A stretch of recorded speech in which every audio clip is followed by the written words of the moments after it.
நம்ம வாழ்க்கையில வந்து பாத்தீங்கன்னா இந்த மூமெண்ட் இருக்கு பாத்தீங்களா, நம்ம எல்லாரும் கடவுளோட பாட்டு தான். இப்போ எப்படி மொபைல் போன்ல நம்ம கனெக்ட் பண்ணோம்னா அந்த நம்பர் கரெக்டா போகுதா, போகும்ல, 999 போட்டா நம்பர் கரெக்டா கனெக்ட் ஆயிரும். அதே மாதிரி கடவுளோட நம்ம எல்லாம் கனெக்டா இருக்கும். ஸோ நம்ம கூட அப்பா அம்மா தம்பி ஃப்ரெண்ட்ஸு குழந்தைகள் எல்லாமே பார்க்கிங் தான். ஒரு காலகட்டம் தான் நம்ம கூட இருப்பாங்க எல்லாருமே.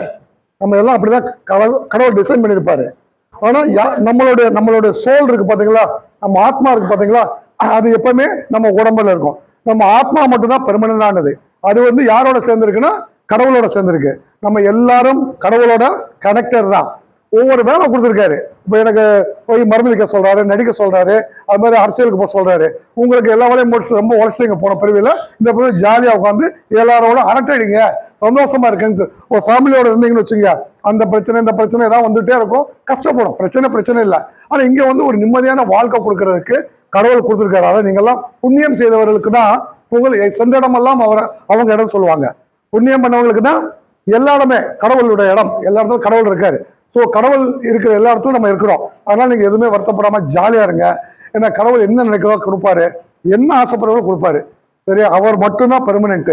மீது எல்லாம் பண்ண நாங்க நிக்கிறோம்ல, ஒரு 10 மினிட்ஸ் ஆச்சு நாங்க எல்லாம் போயிடுவோம். ஸோ உங்க கூட இருக்கிறது உங்க ஆத்மா. உங்க ஆத்மா கனெக்ட் பரமாத்மா. இதை மனசுல வச்சுக்கிட்டீங்கன்னா உலகத்துல ஆனந்தம் அது மாதிரி வேற எதுவுமே இல்லை.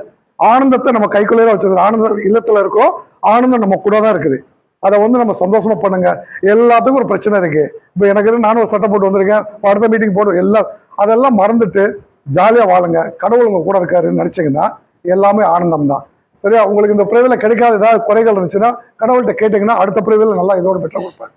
சரியா? அந்த நம்பிக்கையோட வாழ்வேன். என்ன கற்பனைக்கு கஞ்சத்தனமே இருக்கக்கூடாது. சரியா? உங்களுக்கு என்னென்ன ஆசைகள் இருக்கோ அதெல்லாம் கடவுள்கிட்ட கேளுங்க. நான் போன பிரிவில் ரொம்ப கேட்டேன், நடிகன் ஆகணும், அரசியல் ஆகணும், மந்திரி ஆகணும், எல்லாம் கேட்டதுனால எல்லாமே கொடுத்தாரு. ஸோ அதனால நீங்க தைரியமா கேளுங்க, என்ன சூப்பரா கிடைக்கும். உங்களுடைய ஆரோக்கியம் நல்லா ஹெல்த்தியா ஜாலியா சாப்பிட்டு சந்தோஷமா இருக்கிற என்னுடைய பெருமாள் இறைவன்கிட்ட வேண்டிக்கிறேன். இந்த பெரிய ஆப்பர்ச்சுனிட்டி கொடுத்த என்னுடைய நண்பர் கோபாலகிருஷ்ணனுக்கும் என்னுடைய சக தோழர்களுக்கும் அப்போ மேடம் எனக்கு ரொம்ப ஒரு 15 வருஷமா தெரியும். நாங்கள் ரோட்டிலேருந்து வருவோம். இந்த சான்ஸ் கொடுத்ததுக்கும் அது போய் எல்லாத்துக்கும் இதை கனெக்ட் பண்ண கடவுளுக்கு என் பெருமாளுக்கும் நன்றி சொல்லிக்கிறேன். இன்னைக்கு அது போய் என் கூட சேர்ந்து என் ஃப்ரெண்டு பர்த்டே கொண்டுறாங்க பாருங்க. பெருமாள் சொன்ன பெருமாள் ரூபமே இங்கே வந்து நிற்குது சரிங்களா? சரி, நம்ம என்ன நினைக்கிறோமோ அதை காமிப்பாரு. நீங்க என்ன ஆசைப்படுறீங்களோ அதை கொடுப்பாரு.